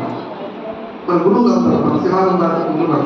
ఎందుకంటే ఏకేశ్వర ఉపాసన అంటే మనవాళ్ళకి మామూలుగా సమాజంలో సోమవారం శివుడు, మంగళవారం ఆంజనేయుడు, బుధవారం ఇది అట్లా అది ఉపాసనకు సరి అయినటువంటి విధానం కాదు. ఏదో ఒక అంటే మిగతా వాళ్ళని పూజించకుండా మిగతా వాళ్ళ దండం పెట్టుకుంటా ఉండి చేయాలి. ఒక పతివ్రత స్త్రీ భర్తతోటి కూడా చదువుతూ ఆడుతుంది, మంచిగా మాట్లాడుతుంది, కోపడుతుంది, అన్నీ ఉంది. స్నేహితులతో కూడా వచ్చిన ఇంటికి వచ్చిన అతిథులతో కూడా చదువుతూ మరి వాళ్ళతో మాట్లాడుతుంది, సంభాషిస్తుంది, అన్నీ చేస్తుంది. కానీ భావన ఇంటికి వచ్చిన అతిథులతోటి ఎలా ఉంటుంది, భర్తతోటి ఎలా ఉంటుంది, మీ అందరికీ తెలుసుకున్నటువంటి కదా. ఆయనే సర్వస్వం. అట్లా భర్త భార్య కూడా. ఇది ఏకేశ్వరోపాసన అంటారంటే నీవు ఒక అవతారం, అది కూడా ఒక స్టేజ్లో అది కూడా పోతుంది. మీకు మామూలుగా మాకు మంత్రోపదేశం ఇస్తారు ఏదో ఒక దేవుడు గురించి. చివరికి సన్యాస దేశం వచ్చేవరకల్లా ఏ దేవుడు ఉంటాడు, ఆ మంత్రం లేదు. అది వచ్చేది అట్లనే ఒక ఉపాసన చేసే వాళ్లకు ఒక ఇది ఉండాలి, సంతోషం. తపస్సు అంటే అది ఒక మంత్రాన్ని తీసుకొని ఆ మంత్రాన్ని ఇప్పుడు ఉచ్చరిస్తున్నాం. అంటే ఏదో ఉదయం దేవుడి దగ్గర కూర్చున్నాం, ఒక అరగంట చేసాం, అయిపోయింది, సెల్యూట్ కొట్టేసి మళ్ళీ వ్యవహారం చేసేటప్పుడు దేవుడు ప్రసక్తే లేకుండా దేవుడిని ఏదో కొండ మీద కూర్చోబెట్టి మన కన్వీనియంట్గా ఎప్పుడో వెళ్ళిపోయాలి ఏదో కొద్దిగా చేసి వచ్చేసి అయిపోయింది ఆ పని. అట్లా కాకుండా మొత్తం మన ఉచ్ఛ్వాస నిశ్వాసంలో ఆ యొక్క భగవత్ మంత్రాన్ని మేళవించి జీవితాన్ని గడపడం తపస్సు. స్వాధ్యాయం, స్వాధ్యాయం అంటే ప్రతి ఒక్కళ్ళు పుస్తకాలు చదువుకోవాలి. చదువు వచ్చిన వాడు, చదువు రాకపోతే పుస్తకాలు దగ్గర పెట్టుకోవాలి. ఎవరు మన వాళ్ళు కొడుకులు ఎవరు చదివిన వాళ్ళు ఉంటారు కదా, నాయన ఈ 2 పేజీలు చదివి వినిపించు అన్నారు పెద్దవాళ్ళు. ఎందుకంటే వాళ్ళకి ఇష్టం లేకపోయినా నాయనమ్మ చదవమంటుంది, అమ్మ చదవమంటుంది అని చెప్పి చదువుతారు. ఆ చదివినప్పుడు వాళ్ళకు ఉపయోగపడుతుంది. శివానంద స్వామి వారిని ఎవరు అడిగారు, వచ్చిన వాళ్ళందరికీ పుస్తకాలు పంచిపెడుతుంటే అందులో చదవటం రాదయ్య మాకు ఖాళీ ఉండదని అంటే పేకింగ్ అనేవాళ్ళు. ఈ ప్రక్కన వాళ్ళ కోపం వచ్చేది. అనవసరంగా ఎవరో భక్తులు దానికి ఎంతో వెచ్చించి డబ్బులు ఖర్చు పెట్టి ఆ పుస్తకాలు ఇస్తే స్వామికి వీళ్ళంతా కూడా ముక్తిగా ఇస్తున్నారని చెప్పి కొంచెం మనసులో అనిపించి ఆ భక్తులు వెళ్ళిపోయిన తర్వాత ఆయన అడిగారట, స్వామి వాడు నేను చదవడం మొదలు అంటే మీరు ఇస్తున్నారు, దూరం నుంచి వెళ్తారు కదా, అంత ఋషికేశ్ వెళ్తాను, ఎక్కడి నుంచో వెళ్తారు. ఆయన నేను చదవడం మొదలు నాకు ఖాళీ మ్యూజిక్ అదే పిల్లు అనేవాళ్ళు. అంటే స్పెయిన్లో వెళ్ళేటప్పుడు అలకడగట్ట ఉపయోగించుకోండి. ఇదంతా చాలా విరుద్ధంగా ఉంటుంది. గురువు చెప్పేది మనకు అట్లే ఉంటాయి. అయితే ఆయన వెళ్ళిపోయిన తర్వాత చదువుకున్న వాళ్ళు ఉంటారు కదా, పెద్ద పెద్దవాళ్ళు, కృష్ణానంద స్వామి, చిదానంద స్వామి, ఇలాంటి వాళ్ళు స్వామి వాళ్ళకి మాకు కరెక్టా మీరు ఇస్తున్నారంటే వాడు తీసుకెళ్తాడు, తీసుకెళ్ళి ఇంట్లో పడేస్తాడు. వాడు చదవడం, వాళ్ళ ఇంట్లో పిల్లలు ఉంటారు, ఇదేంటో పుస్తకం అని మా తాతగారి పుస్తకం అని చెప్పి చదువుతారు. ఏదో ఒక ముక్క వాడి వంట పట్టిందంటే వాడి జీవితం చరితార్థం అవుతుంది. చూడండి మనకి ఎట్లా అనిపిస్తుందో అట్లనే స్వాధ్యాయం చదువుకోవాలి. ఎందుకంటే మనకు ఇప్పుడు మేము ఇక్కడ సత్సంగంలో మహాత్ములు ఎంతోమంది మాట్లాడతారు, అవన్నీ మనకి ఎక్కువ జ్ఞాపకం ఉన్నాయి. చదువుకుంటే ఏంటంటే రిఫర్ చేసుకున్నట్టుగా వాటిని మళ్ళీ జ్ఞాపకం చేసుకున్నట్టు స్వాధ్యాయం. ఈశ్వర ప్రణిధానం 5వది. ఈశ్వర ప్రణిధానం అంటే మనలో అహంకారము సెకండ్కు అది మొరకెత్తూ ఉంటుంది. అరటి పిలకల లాంటి అహంకారం అది కొట్టేస్తే పోయేది కాదు. అందుకనే క్షణము ఆ అహంకారాన్ని పోగొట్టుకోవడానికి మార్గం ఏంటంటే అదే చేశాడు. మన ధరలో ఉన్నది ఈశ్వరుడే అయినప్పుడు, ధరలో ఉన్నది భగవంతుడైనప్పుడు, భగవంతుడే చేసినప్పుడు మళ్ళీ అహంకారం ఎక్కడి నుంచి వచ్చిందంటే మరి అక్కడే కదా ఇదంతా బాధ. అసలైన నేను రమణ మహర్షి అన్నట్లు వచ్చి పోయే నేను ఎప్పుడు ఉండే నేను, ఈ వచ్చి పోయే నేను అనేట మనస్సు అది ఏం చేస్తుంది? అహంకారాన్ని ప్రేరేపిస్తుంటుంది.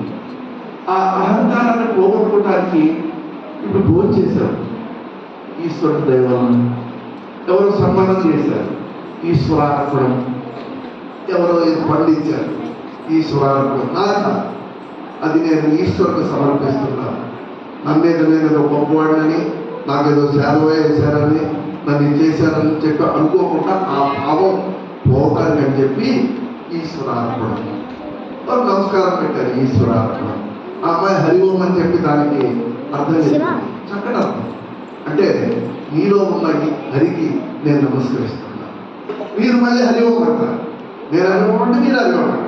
మీరు కూడా నాలో ఉన్న హరికి మీరు నమస్కారం చేస్తారు. అట్లా ఈ 5 నియమం, ఈ నియమాలు గురు పరంపరలో శిష్యులందరూ చేయాలి. స్వయం ఇది ఇతరులకు సంబంధించింది కాదు, మీరు చేయవలసిందే. ఏమిటది? జ్ఞాపకం పెట్టుకోండి.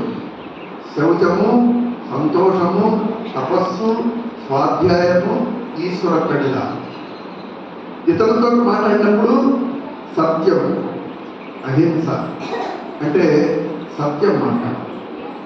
తత్వవేదాంత స్వామి అప్పుడు చెప్పారు, మీకు సమాజంలో సత్యం మాట్లాడటం చాలా కష్టం, ఈ సమాజంలో అని మీకు అనిపించినప్పుడు సత్యం మాట్లాడితే గొడవలు అయిపోతాయి, ఇదైనప్పుడు మీరు ఏమంటారంటే ఉపాయం చెప్పారు ఆయన.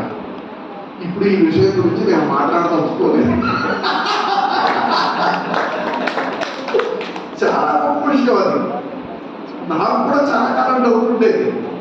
ఇప్పుడు అబద్ధం మాట్లాడటమా, సత్యం మాట్లాడటం? సత్యం మాట్లాడితే ప్రమాదం. మరి అలాగనే సత్యం మాట్లాడలేము. అక్కడ మాట్లాడమని చెప్పి అడుగుతున్నారు. అడిగినప్పుడు నేను ఈ విషయం గురించి మాట్లాడవచ్చు. అందుకనే మహాత్ముల దగ్గర మనకు ఉపాయాలు దొరుకుతాయి. అందుచేత ఈ 5 సత్యము, అహింస, బ్రహ్మచర్యం. మాట్లాడుతున్నప్పుడు పురుషులతో మహిళలు మాట్లాడుతుంటారు, మహిళలతో పురుషులు మాట్లాడుతుంటారు. అక్కడ బ్రహ్మచర్యం అంటే బ్రహ్మచర్యస్తుడు ఎలా ఉంటాడు? ఏ స్త్రీ గురించి ఆలోచించాడు? బ్రహ్మచర్యం మనం అంటేదే కదా. బ్రహ్మచర్యం అంటే మనందరికీ బ్రహ్మచర్యం. మనం ఆ స్త్రీతో మాట్లాడినప్పుడు ఏ భావన లేకుండా తల్లి భావన, పురుషులతో మాట్లాడినప్పుడు తండ్రి భావన. ఇది బ్రహ్మచర్యం.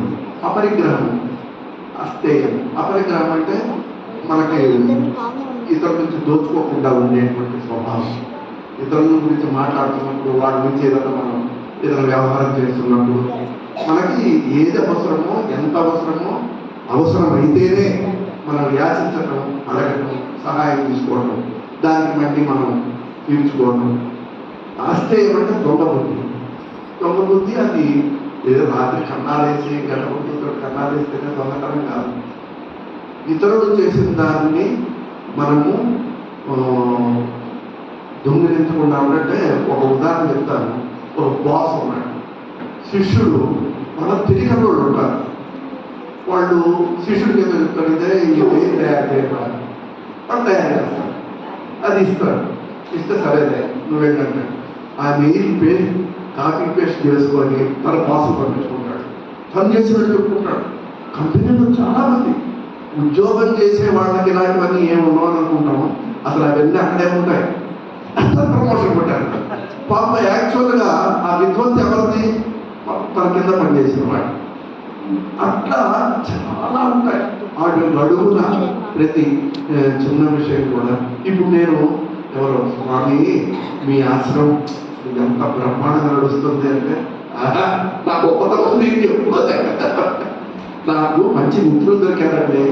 ఒక డాక్టర్ గారు దొరికారు, ఒక కమాండర్ దొరికారు, డైరెక్టర్, ఒక వెంకటేష్ గారు మంచి భావన కలిగిన ఆయన దొరికారు.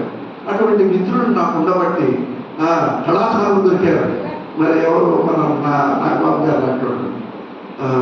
కాకపోతే కొంచెం గురువు గారి ఆశ్రమానికి ఎక్కువ సమయం వినియోగించాలనుకోండి. రాజేంద్ర గారు దొరికారు. ఇట్లాంటి మిత్రులు ఉండబట్టి తల్లులు దొరికారు. ఎలాంటి తల్లులు? నా ఆశ్రమము, నా శివుడు, నా తండ్రి, నేను వెళ్ళి నా సేవ చేసుకోవాలి అనేటువంటి వీళ్ళందరూ ఉంటే ఆశ్రమం నడుస్తుంది. నేను ఒక్కడు గొప్ప చెప్పుకుంటే మీరు అందరూ పోతుంటే అందరూ చెప్తుంటే నా మనసులో ఏదో చెప్తున్నారు వాళ్ళు అనిపిస్తుంది. అది వాస్తవంగా నా హృదయంలో ఇందరి సహకారంతో ఇందరితోటి ఇంత వ్యవస్థ నడుస్తుంది. కోట్ల రూపాయల ఆశ్రమాలు కూడా పెద్ద పెద్ద ఆశ్రమాలు స్వాములు లేకుండా పడి ఉన్నాయి. గురువులు లేరు, ఎప్పుడో ఎవరిలో ఏది ఏంటి శిష్యులే చేసుకుంటున్నారు. ఇది మీకు ఒక గురువు దొరికింది, ఎవడో కొంచెం అంతతో సమర్థున్నాడు. నీ అదృష్టం. మీ ఇక్కడికి రావడం వెళ్ళకండి. మన పెద్దవాళ్ళందరూ తెలుసు, సరైన కొంచెం ఎక్కడా లేదు. కానీ మీరు మనందరం కలిసి ఒక టీం వర్క్గా మనందరం ఒకళ్ళొకళ్ళు పరస్పరం భావయంగా మనం పొందేటువంటి అనుభవాలు ఒకళ్ళొకళ్ళు చెప్పుకొని, మీరు మాకు చెప్పుకొని, మేము మీకు చెప్పుకొని ఆనందపడుతూ ఆ పరమాత్మను మనందరం కలిసి చివరికి చేసేటువంటిది అందరూ చేయవలసినదే. ఆయన తెలుసుకోవడం, ఆయన స్మరించడం, ఇవే కదా.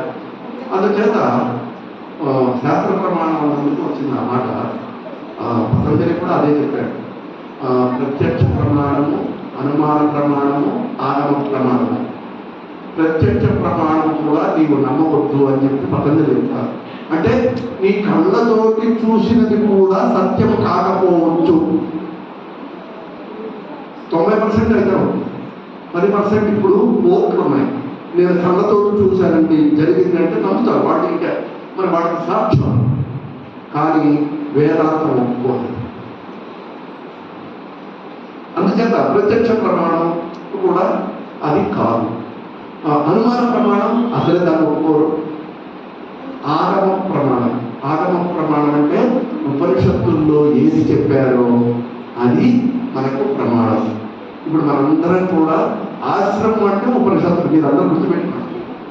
ఆశ్రమం అంటే ఉపనిషత్తుల్లోనే మాట్లాడాలి, ఉపనిషత్తుల విషయాలు చెప్పుకోవాలి. ఇక మిగతా అవన్నీ కూడా గుళ్ళు గోపురాల్లో అవి జరుగుతుంటాయి. అవి మనకు సంబంధం లేదనుకుంటాయి. కేవలం ఆత్మ విచారణ అంటే బయట ఉండే భగవంతుడిని కాకుండా లోపల ఉండే భగవంతుడిని, ఈశ్వరుడిని తెలుసుకోవటానికి ప్రయత్నము, సాధన ఏదైతే చేస్తామో అది ఆశ్రమంలో జరగాలి, జరుగుతుంది. అది మన ఈ కిషోర భారతి ఎలా జరగాలి అనేటువంటిది డాక్టర్ గారు మేము తలకాయలు పట్టుకున్నాం. ఎందుకంటే రాజన్న గారు ఎప్పుడైతే ఆయన అస్వస్థత చెంది హాస్పిటల్ పాలయ్యారో ఈ పిల్లలకి ఎలాగా ఏం చేయటం ఎవ్వరూ చెప్పాలి అర్థం కాలేదు మాకు. అయితే సరే నాగమణి గారికి నేను ఒకే ఫోన్ చేశాను, అమ్మా ఇట్లా పిల్లలకు మరి ఈ సంవత్సరం మీరు చెప్పాలి అంటే మీరైతే చక్కగా కథలు చెప్పుకుంటూ వాళ్ళతో ప్రేమగా ఇవన్నీ చేస్తారంటే తప్పనిసరిగా స్వామి అని చెప్పారు. వారికి నేను ఇటువంటి ఆపద పరిస్థితుల్లో వారు ఒక పెద్ద వయసు అయి ఉండి అటువంటి పరిస్థితుల్లో కూడా ఇంత దూరం వచ్చి పిల్లలకి అందరికీ కూడా నేర్పినందుకు వారికి నేను హృదయపూర్వకంగా సభాముఖంగా ధన్యవాదాలు తెలుపుతున్నాను. అంటే మామూలు మాట కాదు. నేను అమ్మగారికి కూడా నేను ఒక మాట ఏం చెప్తున్నానంటే, నేను సుమారు 77, 78, 79, 80 వరకు భగవద్గీత 100 మందికి నేర్పాను. అంటే ఒక సమ్మర్లో 100 మందికి తక్కువ ఎక్కడ ఉండేవాడు కాదు. పెద్ద పెద్ద శిశు మందిర్ హై స్కూల్ మా పక్కనే ఉంది. ఇంగ్లీష్ మీడియం వాళ్ళకు, తెలుగు మీడియం వాళ్ళకు 100 మందికి నేర్పారు. అప్పుడు అంత పిల్లలంతా చిన్నపిల్లలు. 3 ఏళ్ల పిల్లల చేత ఏకాదశ అధ్యాయం స్టేజ్ మీద చెప్పించి ఫ్యాక్టరీ హెడ్ చేత ఆ పిల్లలకి నమస్కారం పెట్టించారు. వెంటనే వాళ్ళ ఆ రోజుల్లో 78లో 600 రూపాయలంటే మీరు చూడండి ఈ రోజున అంత జరిగాయి. వాళ్ళు వెళ్ళారో వాళ్ళు ఎక్కడ ఉన్నారో నాకు తెలియదు, నేను ఎక్కడ ఉన్నానో వాళ్ళకి తెలియదు. అయితే ఈ చిన్నపిల్లలకు వీళ్ళు నేర్చుకుంటే వెళ్ళిపోతారు. వాళ్ళకి కూడా పట్టదు, స్కూల్లో పడిపోతారు. పెద్దవాళ్ళు అయిన తర్వాత ఇది మర్చిపోతారు. అయిన తర్వాత నాకు 1 సంవత్సరం నుంచి ఒక అమ్మాయి నా కోసం ఎంచుకున్నారు. భగవద్గీత నేర్చుకున్న అమ్మాయి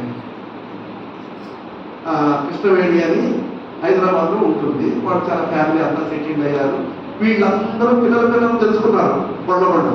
మనకి నేర్పిన గురువు గారే ఉన్నారే వేషం మారిపోయింది, కనుక్కోవడం కష్టమైంది.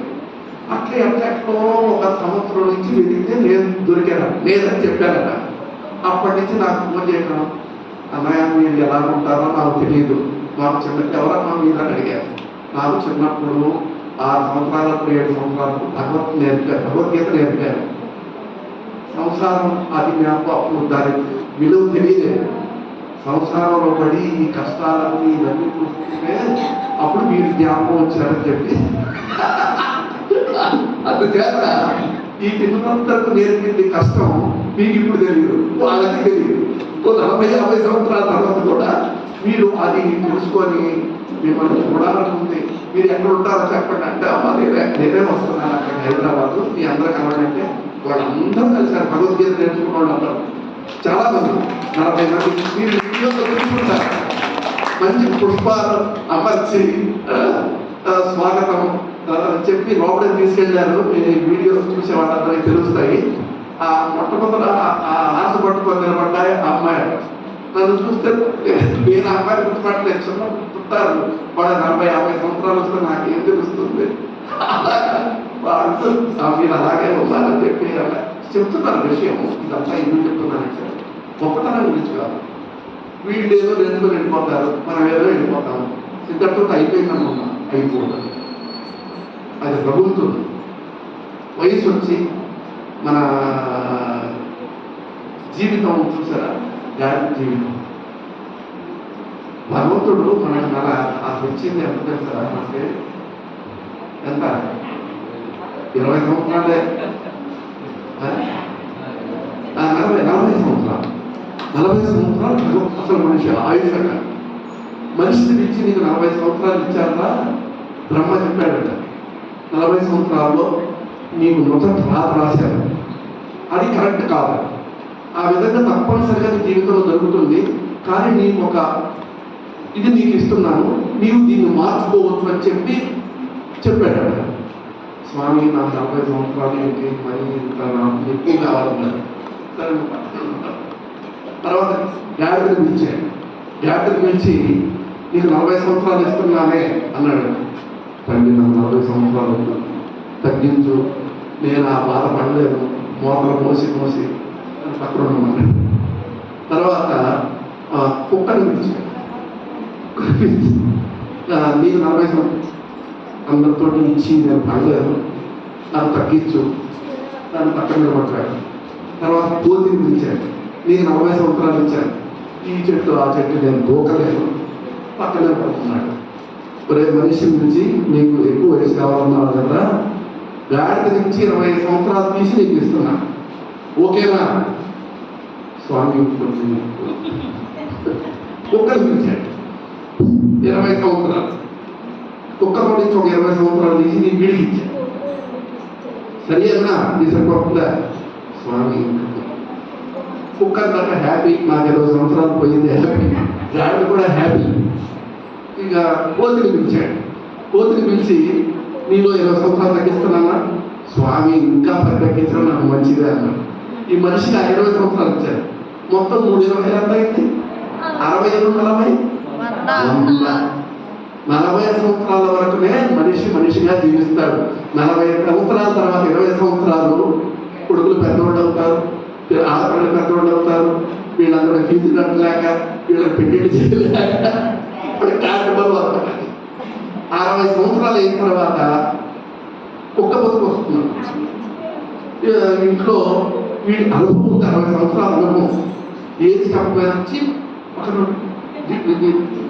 ఇప్పుడు కాలం మారిందని చెప్పి ప్రతిసారికి ఏం చెప్పకపోయినా నువ్వు పక్కన ఉన్నట్టు ఒకటే అనుభవం. 80 సంవత్సరాల వరకు వీడు 20 సంవత్సరాలు ప్రభుత్వం.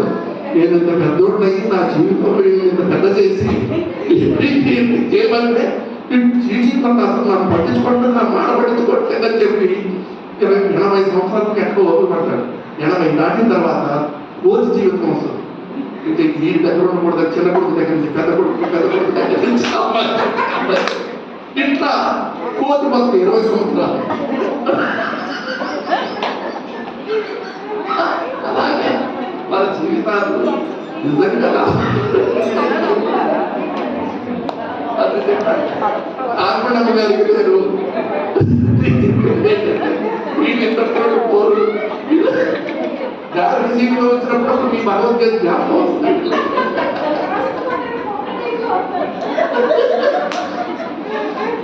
అప్పుడు చిన్నప్పుడు భగవద్గీత జ్ఞాపకం వస్తుంది.